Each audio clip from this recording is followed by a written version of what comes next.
অন্ধ্রপ্রদেশের কন্যাকুমারীতে রয়েছে শক্তিপীঠ সুচিন্দ্রম, যেখানে দেবী পূজিতা হয়ে থাকেন নারায়ণী রূপে এবং বিশ্বাস করা হয় দেবীর ঊর্ধ্ব দণ্ডপাটি এখানে পতিত হয়।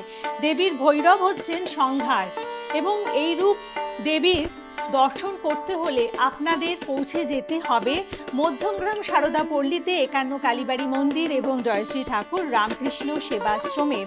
আপনারা এখানে মায়ের এই নারায়ণী রূপের সাথে অন্যান্য একান্ন রূপও দর্শন করতে পাচ্ছেন, সাথে যে পুজো হয়ে থাকে সেই পুজো দেখতে পাচ্ছেন।